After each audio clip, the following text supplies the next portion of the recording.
When it comes to starting or upgrading a smart home, a lot more people are starting to turn to smart heating solutions. Mainly because one, they're pretty cheap to get started with, and two, they have a pretty big cost saving over a very short period of time. Today we're going to be having a look at the Tado V3. This is a solution that starts from just £170 and I think is probably the best smart heating solution on the market right now. I've got the wireless kit here and I'm going to be talking to you about everything I love and some things I think that could be improved. Hello everybody, my name is Robert and this is Bite Size Clue.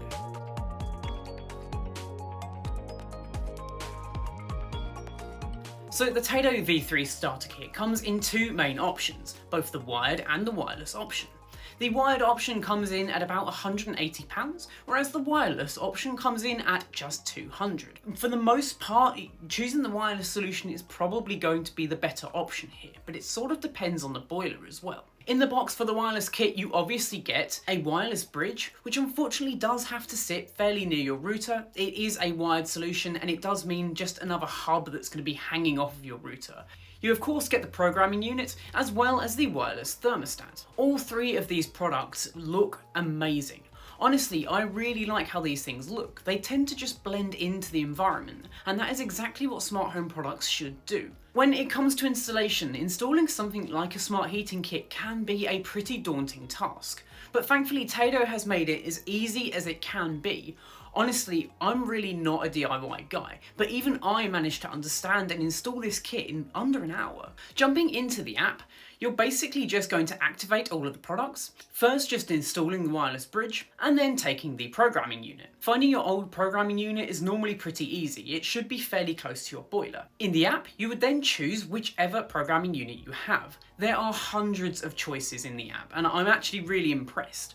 What I would like to see, however, is the ability to take a picture or a live video of your programmer and it tell you what it is. Because honestly, other than being a Honeywell, I really didn't know what model I had. I had to rely on looking at the pictures to work it out. Then it walked me through the whole process, taking the old one off the wall, marking all of the wires, and then reattaching them to the new unit. This process took probably half an hour, if that. And then I just reattached it to the wall where the old one was, and it basically just started working. It really was that simple. And I've used smart heating products in the past, particularly the Nest thermostat. That was actually a bit of a pain to install and took a lot longer than the Tado did, partly because the Tado was just so good at giving me instructions. If I did get stuck at any point as well, there was an option for me to have a professional come out and fix it, or even talk directly with their customer service team to try and work out any issues. The wireless thermostat was similarly easy to set up. Basically just install the batteries and then mount it somewhere in your house. This should be at a central point. It shouldn't be in a room that you normally stay in, for example this office or in the living room, because those rooms tend to be a little bit warmer anyway. So I've got it in my hallway, well away from doors or windows so that it doesn't get affected by drafts too much. Looking at the thermostat itself, it's a really simple design. There is just one button on it. Tapping that button will wake it and it will cycle through a few different modes, telling you the current temperature and giving you the ability to turn up or turn down the temperature, as well as turning on or off the hot water if that's an option that you have set up. The display on the wireless thermostat is actually pretty cool and adds to this really minimalistic and simple design.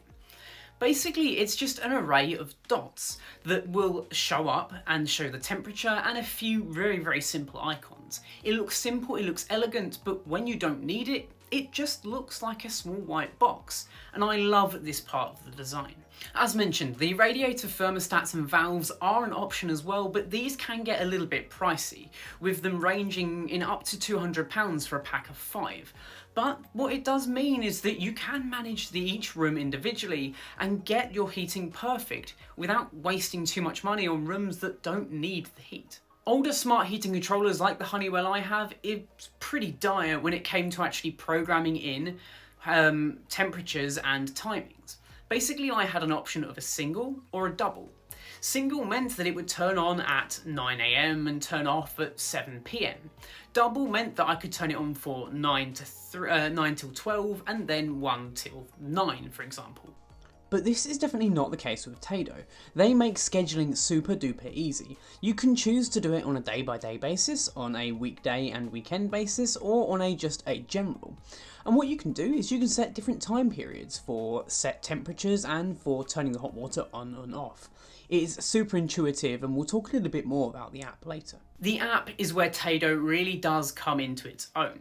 It has a ton of different smart abilities that basically enable it to save you money without you even having to think about it. Like that one nosy neighbour, Tado knows when you're leaving the house and when you're on your way home as well, so can basically set it into an away mode and not heat an empty house. But also it's smart enough to know when you're starting to make your travel home, and it can even start to warm up the house for you, so when you get home you're nice and toasty. Geofencing can happen for as many devices as you want. For example, both myself and Zoe, my wife, are both connected to the Tado home. So as soon as we're both away from home, we'll get a little notification saying, hey, no one's at home, do you want to switch to away mode? This is a manual thing, but if you want to spend £30 a year, they do have a subscription service that will allow you to do this automatically and have a few other nice features as well. One really nice feature within the app is also that when we look at the hot water and the heating, we can actually see temperature over time. So we can see when it gets the coldest, when it gets the hottest, and also just understand the schedules of perhaps when we might not need the heating on or when we will. The thermostat is incredibly clever for a few main reasons as well. It has draft detection, meaning that if you open up a door or a window, it's going to know that you've opened said door and window and perhaps not turn the heating on, because why would you want to have heating and hot water if you've got a draft in your house? It's these kind of simple and smart solutions that mean it's saving a lot of money over a very short period of time. And with the price of energy these days, it really cannot be scoffed at, the amount that we're able to save from just having Tado in the house. Also, being a smart home device, it does also connect to all of the devices that you would expect it to. Google Home, Amazon Alexa, but also Apple HomeKit. So would I recommend the Tado V3? The answer is absolutely. If you're looking to upgrade to a smart heating system or you don't have one at all, then perhaps you should look to upgrade to something like the Tado V3. It's super simple and it does save a lot of money over time. For example, at the end of each month, I actually get a report on my Tado app telling me how much it thinks I've saved in terms of energy. And I really like this because it just gives me a little bit of peace of mind knowing that I've saved a lot of money from changing one very simple thing. But of course, no product is perfect, and one thing that I find to be quite a big problem, mainly because of where our boiler is situated, is that on the actual receiver itself, there are a few LED indicator lights. They are bright white indicator lights, and these things are seriously bright. It probably doesn't help that this has to be in the location that's close to the boiler, which is unfortunately in our bedroom. But they are so bright that they genuinely do keep me up at night sometimes. Of course, I can just tape over them with some kind of black tape or some kind of masking tape, and that does help somewhat, but then I don't know if there's any problems with the system because I can't see the lights. What I would like to see is the ability to just disable those lights within the Tado app so that I don't have to worry about them. Sure, turn on those lights when it detects a problem or when there's something that isn't quite right. But when the system is just running normally day to day, I don't need those indicator lights, and they are genuinely blinding. So there we have it, guys. That has been my review of the Tado V3 Starter Kit. Why don't you let me know what you think about the products in the comment section down below. And of course, while you're down there as well, get subscribed, do all of that good stuff, because it genuinely does mean the world to me. Anyway, guys, my name's been Robert, this has been Bite Size Clue, and I will catch you in the next one. Adios.